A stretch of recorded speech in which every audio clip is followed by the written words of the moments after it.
and gentlemen, welcome again to our regular press conference and update. This is Josie McDaniel Burkett, who is with us today. We appreciate it very much. It'll be crowded, but come on in, ladies and gentlemen.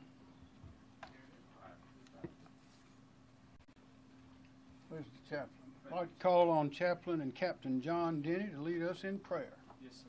Come forward, please. Thank you. Proverbs 6:6-8 says, "Go to the ant, consider her ways and be wise.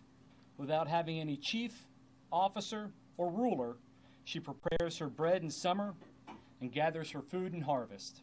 Let's pray. Gracious God, we humble ourselves to you and ask for your help. Help us to exercise sound judgment in our preparations for the storm. Help us to be wise in our decisions. Help draw us closer to each other and strengthen our bonds within our communities and as a state through our care for one another. Help us to use this event as a rallying point for unity. Help keep us safe, O Lord. Help us to honor and praise you even in the midst of the storm. Lastly, help us to remember that the same God that created the heavens and the earth is the same God that is with us and will see us through the storm. We ask all these things in your gracious name, Lord. South Carolina strong, South Carolina proud. Amen. Amen. John Quarello, National Weather Service.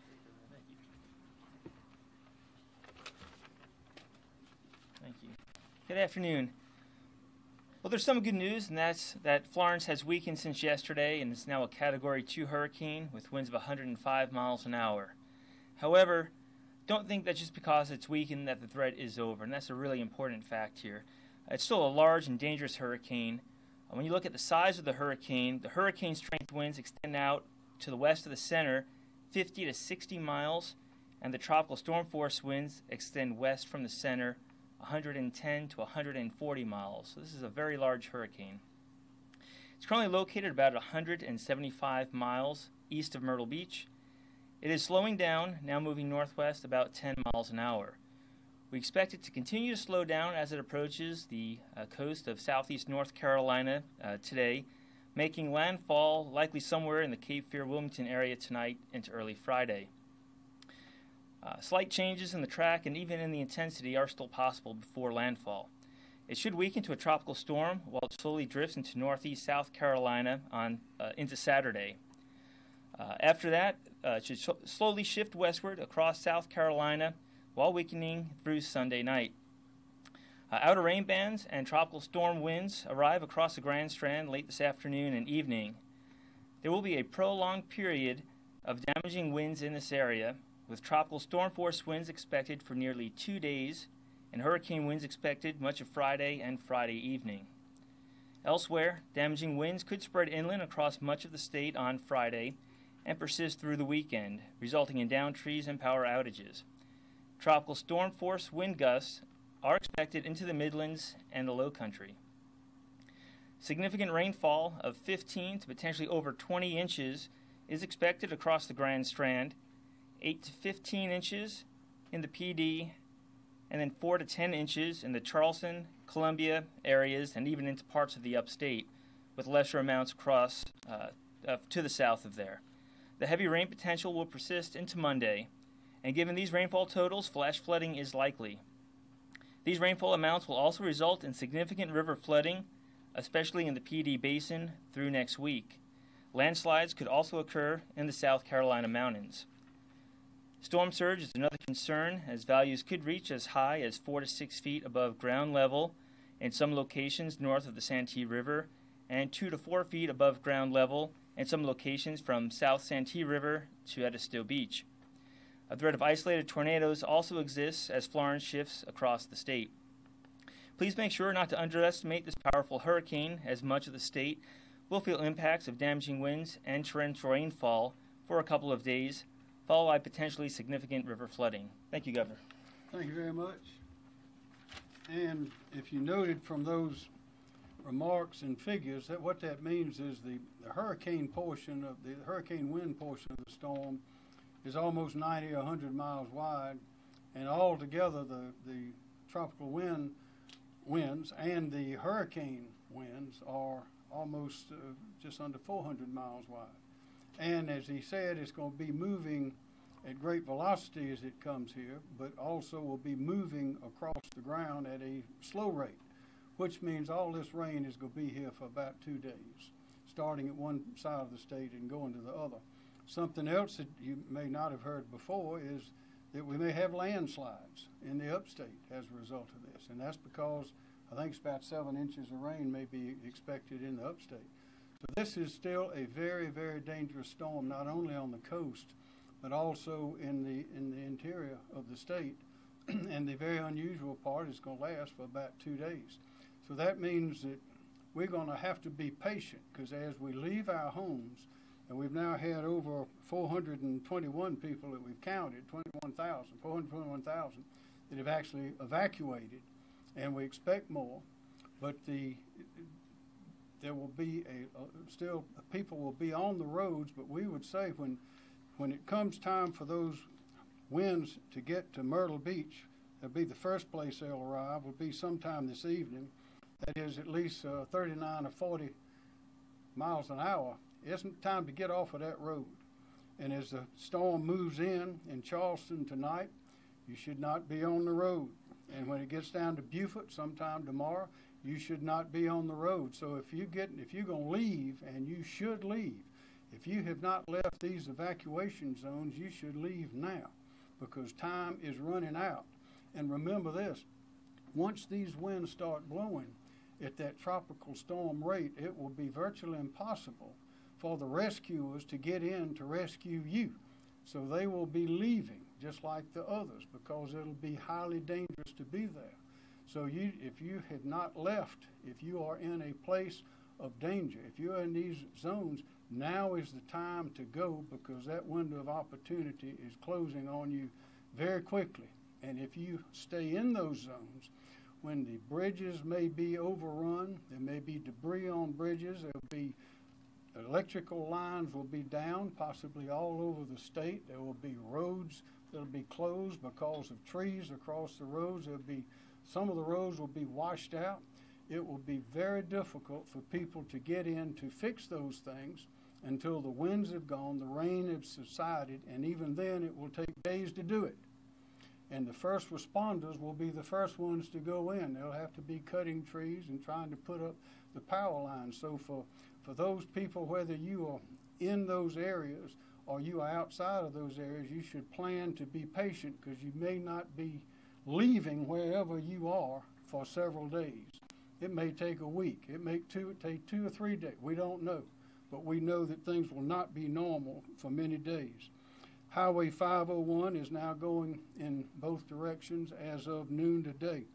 I-26 will be going in both directions as of 6 o'clock p.m. today. But of course, we don't expect many people to be going into the area except first responders and those who are still setting up. As I mentioned, power will be out for a long time. Think about what you need for power. If you have a cell phone, it's not going to last the length of time that it's going to take to get through this storm without being repowered. So you need to have an extra battery or some place to go that has plenty of power. I mentioned the trees are going to be down on the roads. The power lines are going to be down on the roads. Don't drive your car into a standing water on a road. There may be no road underneath that standing water. There may be a power line down under that standing water. This is enormously dangerous. And also we may have flash floods. So if you see a barricade, do not go around the barricade. And again, don't try to take your well-known shortcut that usually works. Follow the signs, follow the evacuation signs. And again, it's getting late to evacuate. So if you are in one of these areas, you need to go on and get out now. Again, the power line crews, the law officers, and others will be the first to go back in. People will not be able to go back into their homes. We know everyone wants to get back to see what has happened and to take care of things, but that will not be possible until those areas have been cleared by the proper authorities. So we ask you, please obey their instructions, because they are giving them for your safety. And finally, I'll say this: we are well aware of the tendency of some people to want to get in early and loot. There are thieves all over the place, and you can be assured that South Carolina law enforcement authorities in all of its different aspects will be on high alert for such. We want to keep our people safe, keep their property secure. General Livingston. Thank you, Governor. Governor and people of South Carolina, Team South Carolina, from the state perspective, we are set. We maybe have a few minor adjustments, but we're set, ready for this storm. We need the rest of Team South Carolina, the citizens of South Carolina, to be set. The governor has made some very cautious decisions to make sure that we don't gamble with people's lives, and we don't want you to gamble with your life. We're continuing to coordinate with our neighbors to the north. Both of our National Guards have about 3,000 people activated at this time, and we are able to exchange resources on the border. So as the storm comes across the border, we're prepared to deal with that. Thank you, Governor. Thanks, sir. Christy Hall, Department of Transportation. Just like to give you a quick update on DOT and traffic operations in the state. Traffic has been relatively light this afternoon, and our traffic volumes have been dropping off steadily as the storm approaches. The reversals that have been put in place on I-26 and US 501 have functioned very well and operated as designed. I-26 in particular, through noon today, we moved an estimated 51,000 vehicles since the evacuation time. That includes up to 400 vehicles per hour on the reverse side. As well, for Tuesday, we had a peak of about 400 vehicles per hour Tuesday on I-26 reversal. And then yesterday, we had a peak of about 560 vehicles per hour using the reverse side on I-26. Without that reversal in place, we believe that we would have had a lot of congestion and slow-moving traffic on I-26 both Tuesday and Wednesday. With regards to US 501, through noon today, we've moved an estimated 33,000 vehicles out of the Myrtle Beach and PD area, including up to about 570 vehicles per hour both Tuesday and Wednesday. So both days we had about close to 600 vehicle per hour movements on that facility. As the governor mentioned, we estimate that we've moved about 21,000 evacuees out of the areas. We have about 3,000 DOT employees ready to respond to this event, including over 100 crews that have been specially assigned for debris removal operations once the storm passes. I'd like to encourage the public to check SCDOT's webpage as well as EMD's webpage for road closures as this event unfolds. Thank you, Governor. Thank you, ma'am. I'll point out again, there's the number. If you don't know whom to call that number. And if that's not the place to get the answer, you will be referred to the place to get the answer. Director Smith. Thank you, Governor. Leroy Smith, Department of Public Safety. As the governor stated earlier, the reverted southbound lanes of US 501 are now open. The I-26 reverted lanes will close today at 6 p.m. And as I stated yesterday, if your vehicle is on the reverted side in front of the flush vehicles, you can continue the entire route up to the Columbia area. It's going to take us about 4 hours to break the I-26 reverted lane down, and again, we'll close that lane at 6 sometime. A few hours after that, we should have it totally completed. As I told you yesterday, we investigated 2 minor collisions on the reverted side of the I-26 route, one in Orangeburg County, one in Columbia. We also worked one minor collision, Aner Police Department worked one minor collision on US 501 there in the town of Aner. Our preparations are underway for our, and I would just like to give you some public safety tips, something that you've heard the governor mention already. I think it's important to reiterate those things just once more. In terms of post-landfall, roadway conditions will be very dangerous, and if you don't have a need to be on the roadway, we ask that you please stay off the roads. Again, the phrase turn around, don't drown could not be more important than now. So don't drive around the barricades, as you heard the governor state earlier. Don't drive in standing water. We know why. It could be down power lines, debris, tree branches down, or the roadway could be washed out. And something else, don't use or play in standing water for recreational purposes. There could be a lot of safety risks associated with that. That's all I have, Governor. Thank you. Okay, thank you very much. Chief Keel, SLED. Thank you, Governor. Mark Keel, SLED Chief. I just want to say, as you've heard, the evacuations and lane reversals are coming to an end. Those 450 state law enforcement personnel who have been working with the lane reversals and evacuations will be transitioned into security assignments. We have already received a number of calls from local jurisdictions that are impacted by this storm through evacuations, or those that are looking to have potential damage. They're asking for additional law enforcement assistance. We will be providing that law enforcement assistance to those agencies with all of our partners, state law enforcement partners and the National Guard. Again, as I've said each day, this is not the time for individuals to try and take advantage of those less fortunate, those who have had to evacuate from their homes or their businesses.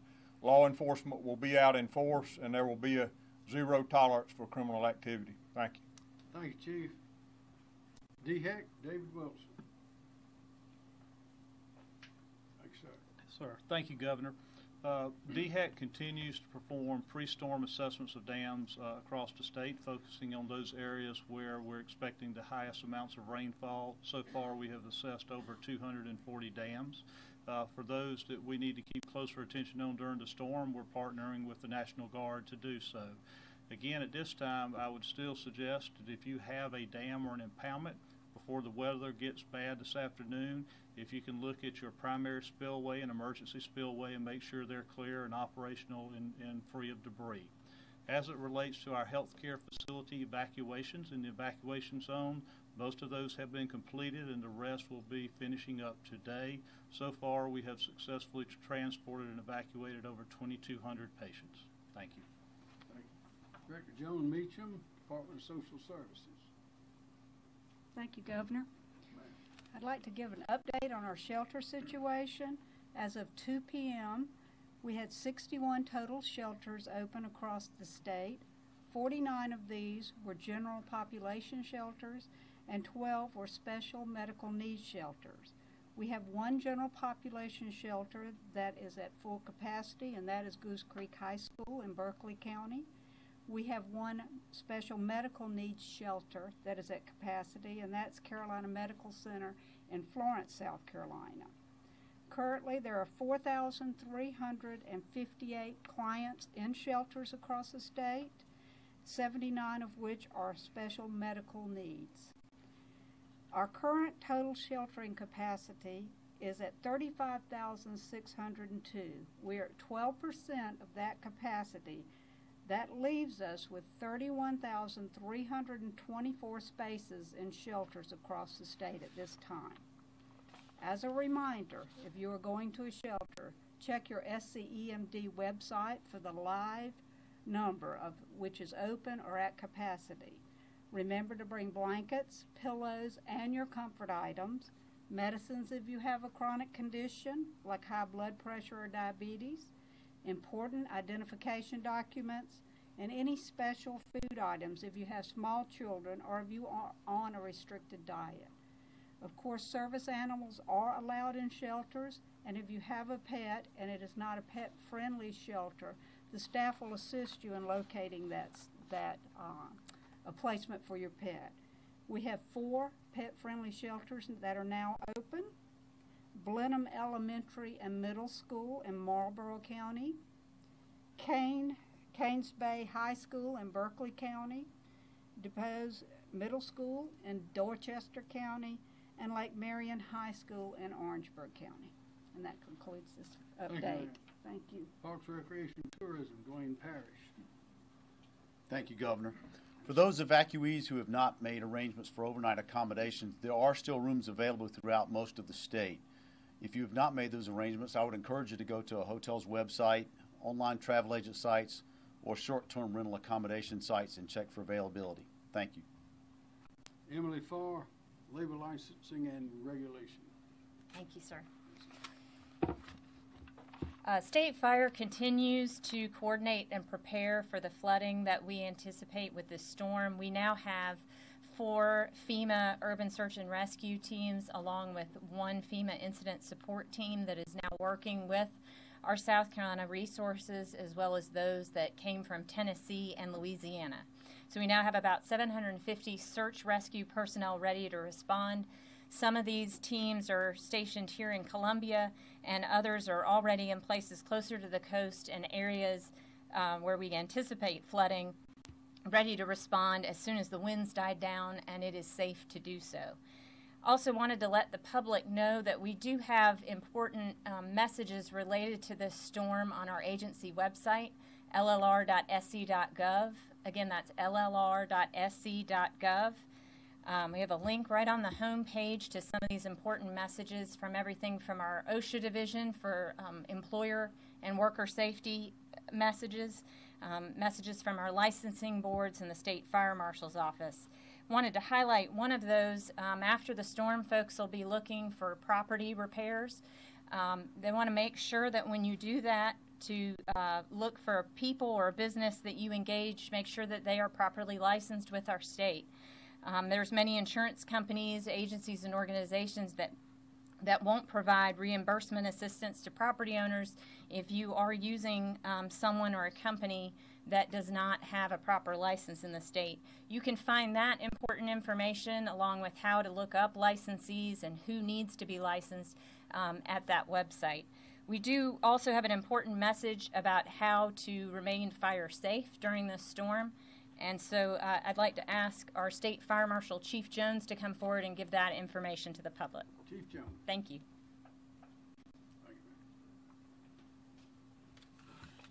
Many areas of our state will likely experience extended periods without power as a result of this storm, and I want to offer a few safety tips to prevent injuries, deaths, and, of course, property loss as a result of those actions. First of all, avoid the use of candles for auxiliary lighting. It's best to use battery-powered flashlights or lanterns instead of candles or other open flames. And of course, I suspect that many people will be using generators. Make sure that you operate a generator in a well-ventilated location that's outdoors, that's away from doors and windows. Never operate a generator in an attached garage, even if the doors are open. And also make sure that you place generators so the exhaust fumes are pointed away from any doors or windows on your home. Make sure that you have carbon monoxide detectors and alarms in your home that will indicate if there's a carbon monoxide buildup before it's too late. And as a message to protect our linemen and power utility workers that will be restoring power in the area, if your generator is hooked to the main breaker box of your home, make sure that you switch off the main breaker to your home before starting the generator, because that power can backfeed back to the power lines and potentially injure the line workers that are working to restore your power. Make sure the appliances that you're operating off of that generator do not overload the generator's capacity, and make sure extension cords used are not exposed to water. Please make sure, and we actually had a fatality last year following Hurricane Irma as a result of this, make sure that you fuel your generator after it's cooled down and never run your generator inside your house. We actually had a fatality last year after Irma because of a generator being run inside the house. And then experience has taught us to avoid cooking-related hazards as a result of a hurricane and power loss. Make sure that the eye to your stove is turned off when the power goes off. We experienced, I remember back during Hugo, where the power went off while people were cooking, and then they forgot that the eye of the stove was left on. The power came back on when they weren't home or while they were sleeping, and it started a kitchen fire. So make sure you turn the eye of the stove off. Never use portable or fuel-burning appliances inside your home, and never burn charcoal grills inside your home. So again, just some safety messages to make sure that you stay safe and your property stays safe following power outages. Thank you. Thank you, Chief. What Chief Jones has pointed out is, and has been emphasized here before, is actually 2 phases to this, two separate operations. One is facing the challenges presented by the wind and the very large surge that we know we're going to have, and the rain and the water and all of that. But then once that is gone, then we have the recovery period where we have people without power, and there are just as many dangers there as there are when the storm and the hurricane are approaching. So we need to be very careful and be patient and follow the directions and advice. One of those is Libby Turner from the Federal Emergency Management Agency. Libby? Thank you, ma'am. Thank you, Governor. Thanks, sir. FEMA's here in support of a very strong and capable Team South Carolina as we plan and prepare for the potential impacts of Hurricane Florence. We have here an incident management assistance team that includes our defense coordinating officer and his team, and other federal agencies such as Health and Human Services, Department of Transportation, the U.S. Army Corps of Engineers, Department of Energy, and others, as we work together to prepare and plan for the potential aftermath. We also have 2 incident support bases where we have supplies, search and rescue teams, other commodities that might be needed after the storm. While we don't wish for impacts from this storm, we're honored to be here in support of the citizens of South Carolina. Thank you. Thank you. And thank you, Ms. Turner. I need to add, we've also heard this morning from Secretary of Transportation, Ms. Chow, from Ben Carson, we've heard from yesterday Secretary of Commerce, U.S. Secretary of Commerce, Wilbur Ross. I mean, we are receiving plenty of attention, and we appreciate it very much from the federal administration. Kim Stinson, Emergency Management Division. Yes, sir. All right, thank you, sir. Obviously, the SEOC's still fully operational here, and will be for certainly the near term. Our priorities here with the State Emergency Response Team have not changed. We're still going through evacuation and sheltering, and then we're follow-on operations, initial response, reentry, and initial damage assessment, and then also planning for flood operations. Right now, at the county level, there are 22 county emergency operations centers that are open, and their primary focus continues to be evacuation and sheltering. In terms of logistics, so far we've received 573 requests. 408 of those are either complete or in progress, and it ranges anywhere from ambulances to buses to generators. We've got 7 teams from 3 different states that are on the ground or will be on the ground this afternoon in incident management, swiftwater rescue, and air support. And we've got 7 others that are pending and due to arrive here in the near term, and that includes additional air support, personnel, and damage assessment. And right now there's a little over 200 individuals from other states that are here right now. We've got over 8,000 of tarps, blue tarps in our inventory right now for temporary roof repair, and we've got over 275,000 sandbags that are available if we need them. We've already issued over 250,000 sandbags out at the county level. The most likely response requests that we're going to follow the arrival of tropical storm force winds is debris management, generators, and damage assessment. So we expect to get those as we have in the past, and we continue to plan for sustainment operations for both emergency operations centers and teams, because this is going to be a long operation, we fear.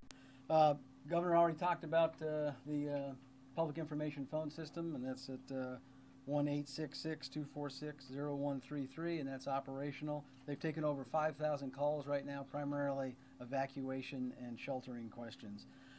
Several people have already mentioned it, but we've got our website, scemd.org. It still has lots of information. It's in disaster mode right now, so you can, as soon as you open it up, it's got all the important links that you need to stay connected. Also, our emergency manager application that's on your smartphone. We've got almost 100,000 downloads on that, but it has everything that the website has, and it allows you to put in your own personal information so that you can stay connected. And with that, sir, that completes my brief. Thank you. Colonel Taylor, Alvin Taylor, Department of Natural Resources. Thank you, Governor. As in yesterday, we realized that we're going to have a flood event.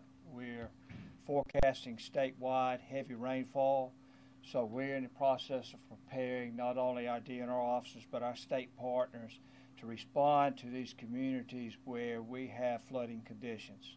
One of the things that when you have a flooded area, a flooded subdivision, it's even more vulnerable to looting. So we want everyone to know that we're going to be there with our other state law enforcement partners to protect their property.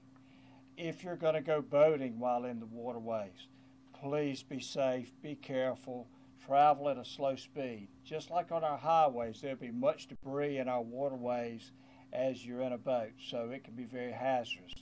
Our waterways during flood conditions, the waters can be very swift and rapid, which causes another safety concern for boaters, especially if you're a boater with not much boating experience in this type of water.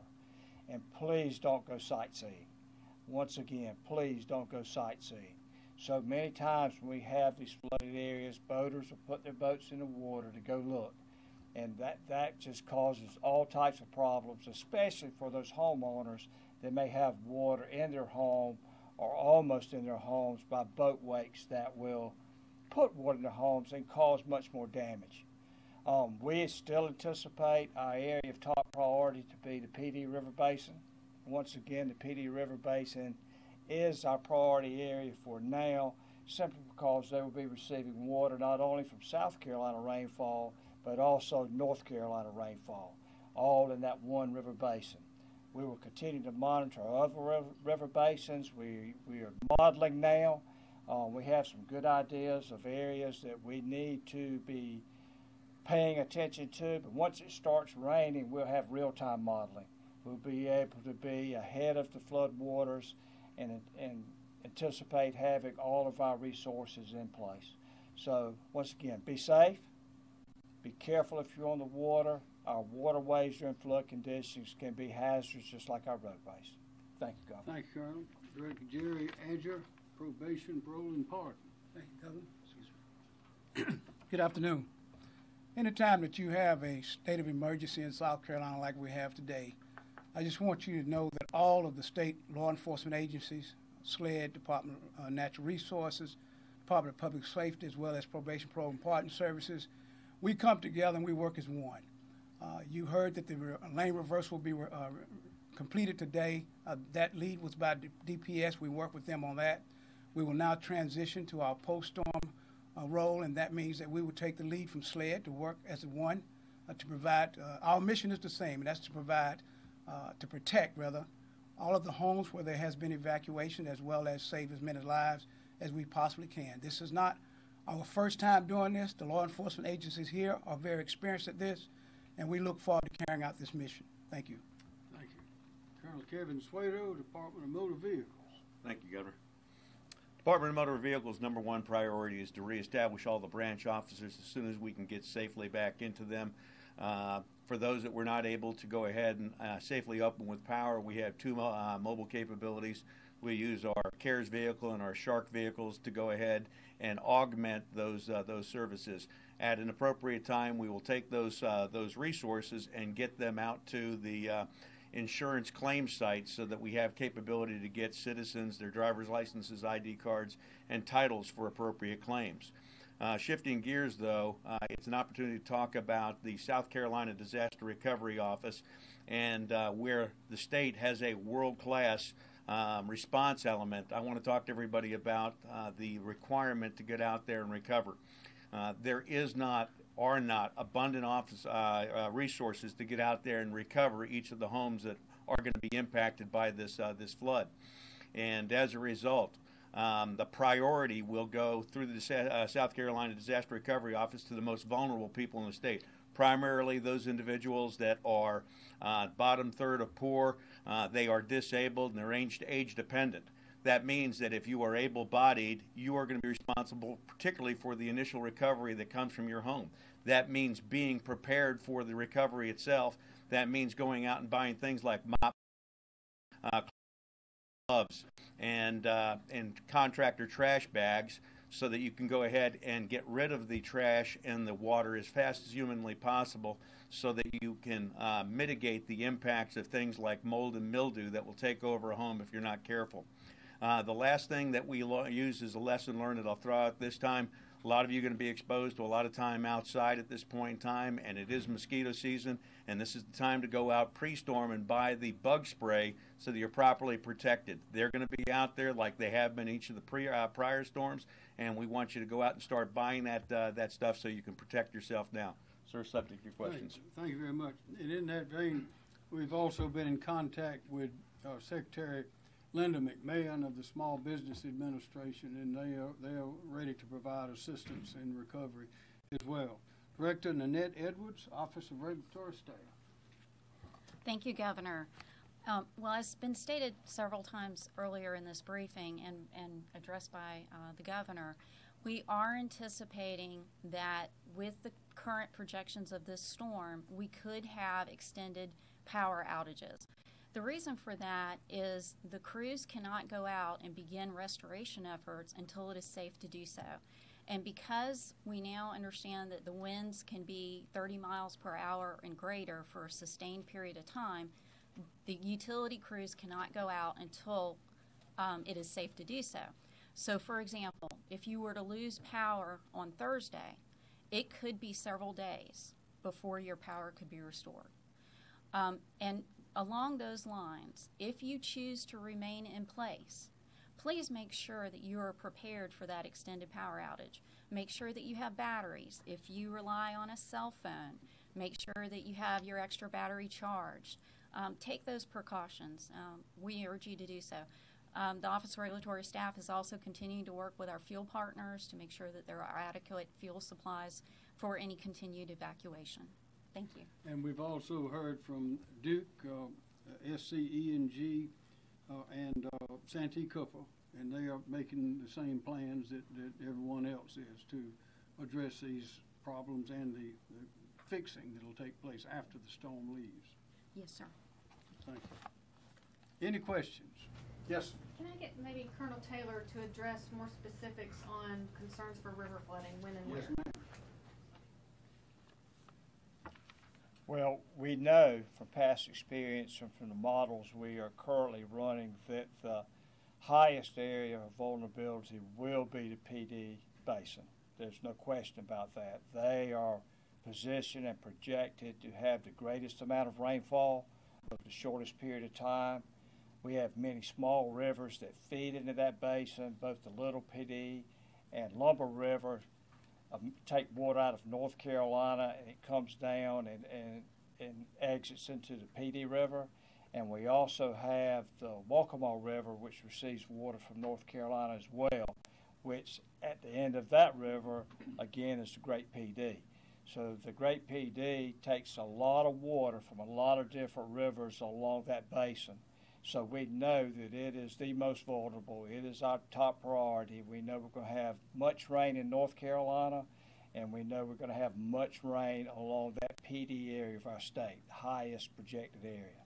So that's our top priority. We'll move down to the Catawba River Basin, anticipating the area that may have the second largest amount of rain volume, and we're modeling that, and we'll closely monitor it as well. Those are our top two priorities presently, but we will continue to look at Edisto Basin around Givan State, our other river basins. We get real-time information when it starts raining. We can plan, and we're planning. We know where we think the highest priority should be. But once it starts raining, then we get real-time information, and we can react to that in a hurry, you know, because we'll be monitoring it. Any outlook for Midlands River areas like the Congaree? Well, we'll be looking at the Congaree. As you also know, you've probably seen that SCE&G is spilling money now, anticipating being able to hold a greater capacity of water from rain. And we've received some calls just today from residents that saw the Congaree and also the Great PD come up overnight. And they said, oh no, why is the river rising? Because it hasn't started raining yet. Is it raining upstream? Well, what that is preparation to be able to accept water.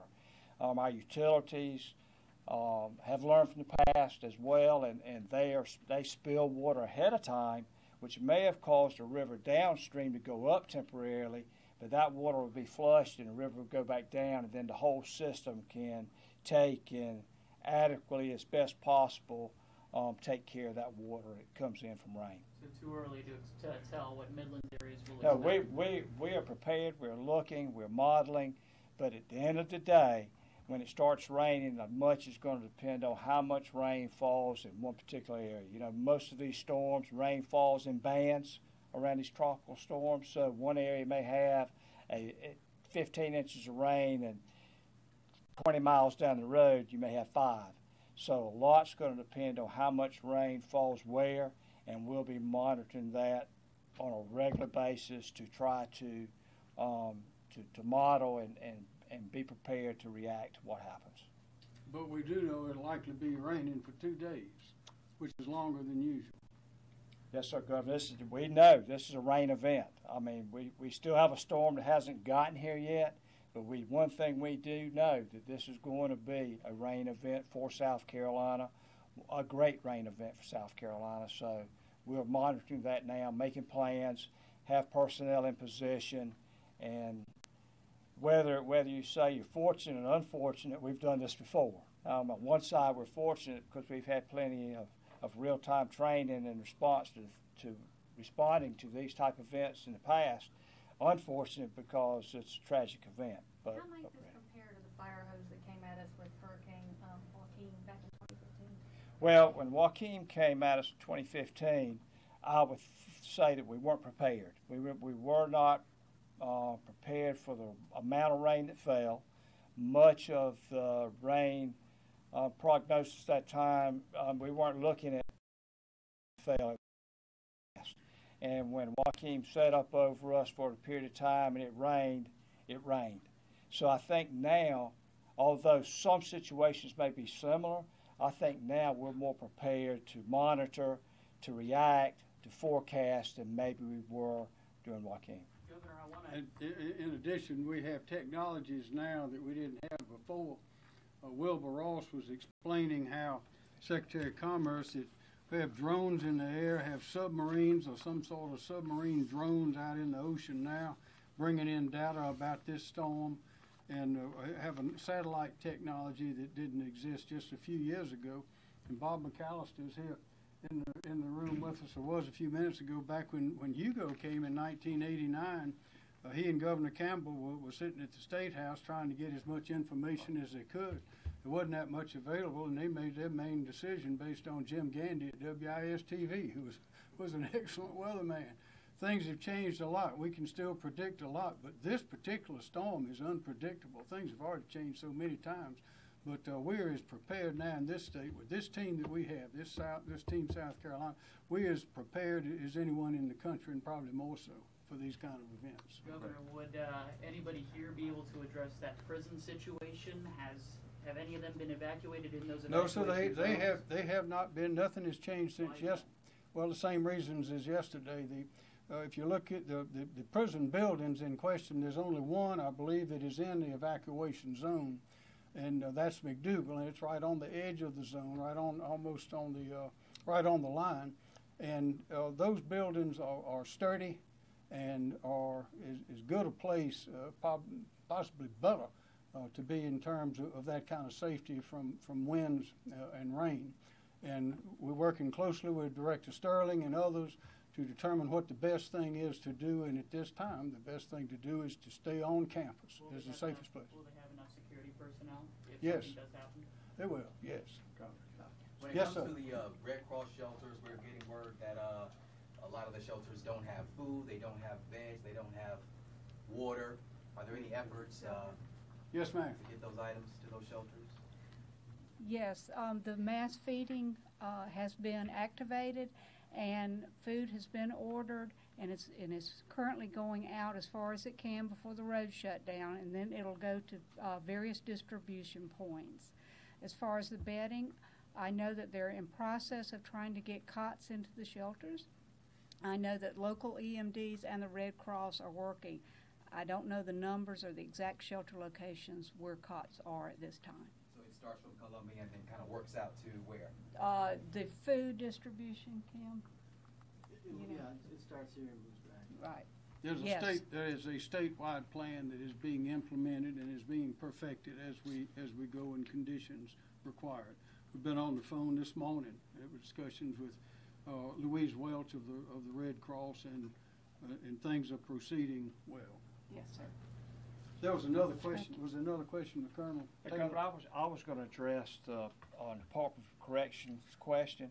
We're in constant contact with all of our modeling, and we're giving that information to them as they make their plans as well. So they aren't out there operating in a vacuum. Any of our models and information that we have for our rescue team and for our enforcement team, we're also sending to them so they can prepare. Yes. Thank you, Governor. I wanted to follow up on something that Colonel Taylor's been talking about, and John and the Governor. This is a long-term event, and it's almost in two phases. The first phase is going to be the hurricane coming through, or the tropical storm. There's going to be a lot of wind, a lot of rain, flash flooding, and things like that. While that rain is still coming down for a couple of days, 1 to 2 days later, you're going to have stuff coming from North Carolina. You're going to have things coming in from the upstate, so you're going to end up with a river flooding condition. So just because the rain starts letting up, don't assume everything's good and you go back to your house in some low-lying area and then be surprised by the river coming up. So it's one of those things of you got to be situationally aware. So make sure that you've got a battery-powered radio, a weather radio, and that you purposely try to find out information before you start considering returning home. Because this is something that's going to be extended, and you're going to see at least 2 waves of damage coming through. And this may be the first time we've experienced such a two-punch from these kind of conditions. So Yes, when ma'am. might people be able to come home? I mean, is there We any don't know. estimate? Okay. Yes. Any updates on? Okay. Go ahead. What's that? What was the question? When might people Be able to come home? Well, once the storm passes, we'll go out and do the assessment in order to try to get the lanes reopened, do a safety check of our bridges. That'll be one of the first things that we do. Right away, we'll be positioned to be able to fly our bridge inspectors around to check the critical bridges, and we'll also be looking at our roadways to make sure that the roadways are able to support the traffic as it comes back in, from making sure that nothing's washed out or any of our bridges are incapacitated. And that'll be done in advance of the reentry order as the governor deems appropriate to move back in. That's why you have to watch those barricades and watch the warning signs. Governor, Mr. Stimson? Let's get Kim Stinson, and we'll come. Yeah, just talk a little bit about the reentry process. We'll work very closely with the county administrators and the local emergency managers on when it's safe to come back in. When they feel like they can receive their population back into their area, they'll make a recommendation to the governor, and then of course the CERT will also make an additional recommendation, but it'll all be very carefully orchestrated and certainly not a unilateral decision, but give good information to the governor on that when it's safe. Yes, sir. General? We have to, as citizens of South Carolina, we have to realize this event's going to go well into next week.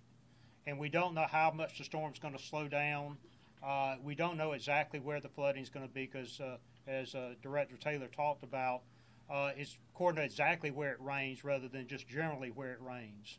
So we really don't know. And this thing goes back into what Director Stinson talks about is it's got to be the local leaders as they assess the situation to make that determination. But this is going to, the event itself is going to go into next week. Then we start looking at when to come back home. So it's going to be a while. So to clarify, that would ultimately be a state decision for specific areas as to when they can come back? You want me to answer that? Go ahead. Okay. Normally, the governor will assess the state along with his team, but it will be back to the local officials to determine locally when it's safe to return. So they'll provide input. We may open major highways based on everybody's input, but it's the local officials that will make that determination because they're best to make it because they're on the ground. So they'll make the call. They'll make the call. That's right. And it'll be communicated. Ms. Hall? Yes, sir. Just want to provide some clarity on the reversals. We're removing the reversals because of the approach of tropical storm force winds, and so we're breaking those down as we did on 501 earlier with our partners with DPS in order to retreat from the area and get safe harbor for our employees and our workers, so we'll be ready to go back out whenever the storm passes. That does not mean that the evacuation order has been lifted just because we've moved out of that area. The same thing is going to apply for I-26. As we remove those employees and kind of unwind that reversal situation this afternoon and early evening, that does not mean that the evacuation order has been lifted for the Charleston area, just to make sure that that's clear to everybody. You will, it would be very clear when the evacuation order has been lifted. And we'd ask everybody to stay tuned. There are a lot of questions. There are a lot of different questions that can come up between now and tonight and tomorrow, but many of them can be answered by calling that number, at least as a starting place. More questions? Sorry, we people that may need to evacuate. We heard that about 420,000 already have. Any idea, how many people may need to be rescued or are in harm's way? Well, be rescued. Time is running out for rescue because the rescuers are going to be standing down when these winds get much higher. Would you like to address that? Yes, sir. I'd be glad to. Excuse me. So as the governor said, and many have said before, you have to take your own personal responsibility and make sure that you're planning ahead and making your decisions on whether to depart the area or not to depart the area. If you decide to stay, just be reminded, if you're in an evacuation zone, that help may not be able to get to you, especially during the event. So keep all that in mind as you make your decisions on what you and your family are going to do this evening. We believe in the Myrtle Beach area that there has been significant participation by the locals in the evacuation. We believe we achieved somewhere between 70 to 75% on the evacuation, people evacuating or complying with the evacuation order, which was very good to see. As, of course, you can see from the storm forecast, they're looking at the same information that we are as well and making those decisions based on that and making sure that they and their family will be safe. Thank you, Jim. Anything you can say about schools, Governor? Are we on the same? As far as the estimates on the evacuating people is that we originally had the million figure because it was going to be a full coastal evacuation involving the entire coast. But because we are not including Beaufort, Colleton, and Jasper right now, it's probably closer to 750,000 people that are in those evacuation zones that should evacuate. Just getting back to my Red Cross question, to their homes and then they get to the Red Cross and there's no place for them to sleep. Would you say that this is acceptable? Well, there is a place for them to sleep. If they're in a shelter, there's a place for them to sleep. Well, there are mats on the floors, and we're getting the cots there as quickly as we can. From the very beginning, we've been urging people, if they want to go to a shelter, particularly early, which many of them have done, is to take with them some bedding of some kind to make it more comfortable until the cots arrive. But I assure you that the plan is being implemented and perfected to get those cots that have not already been delivered, to get them delivered to be there for the people. And we don't want to have extra cots in one place and not enough in the other. So it's a precision contest to get it to the right place. Any more information on the schools? Schools are same as has been. Nothing's changed. Yes. I have a question for FEMA if she's still around. She is. Ms. Turner.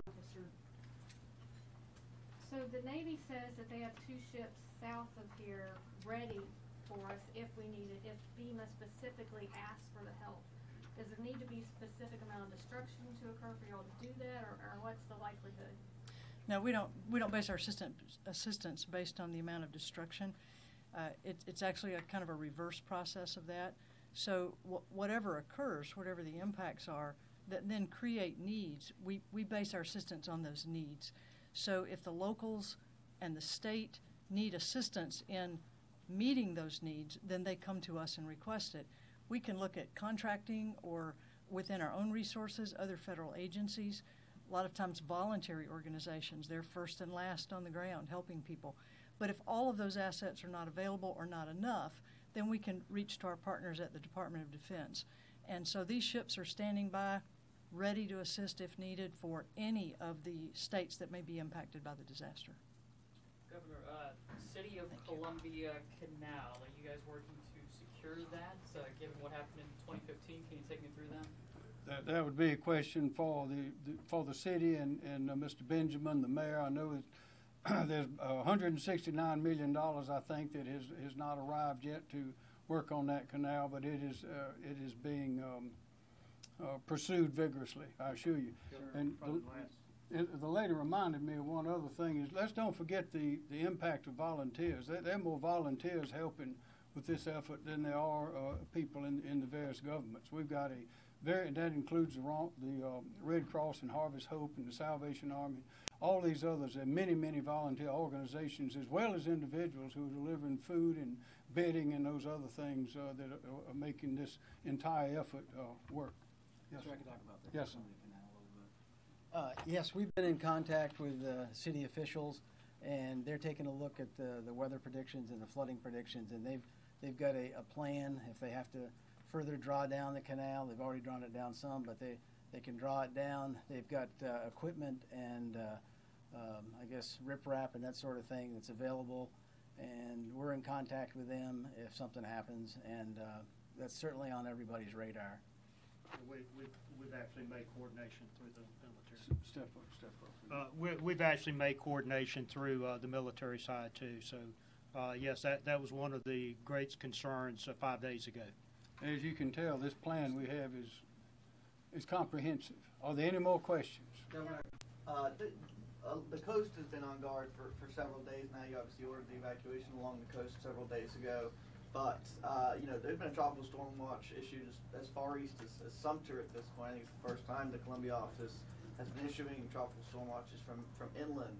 For residents in the inland who may think that they are out of harm's way because they're 100 miles away from the coast, what's your message to them about what they should be watching? Well, the most recent part of that message started about 30 minutes ago when we started this press conference, and it has been in every one that we've had so far, and probably in most of the weather reports, and that is that the unpredictability of this storm has been demonstrated so far. The strength of this storm and the hurricane has been demonstrated as we see now. This is, as we've said, this is a different kind of hurricane. This is not one that's going to hit the coast and pass through quickly. This is one that's going to hit the coast and stay, maybe for 2 days. And it's going to be staying right over South Carolina, moving from Myrtle Beach and that part of North Carolina on across to where we even expecting maybe 7 inches of rain up in Caesar's Head and around there, around the North Carolina line there. I don't know that we've had anything like that in anyone's memory, and that could even lead to mudslides in that area. So there's going to be plenty of rain. There's going to be a lot of it, and we need to be prepared, and for, of course, the flooding that results from that kind of rain. And as been mentioned, we have the rain that is falling in North Carolina that's very heavy, that will be coming down through South Carolina, into the PD especially, some into the Catawba Basin, which runs through the center of the state. But we're going to have rain all over the state. Thank you. From one side to the other for possibly 2 days. Thank you, guys. Thank you.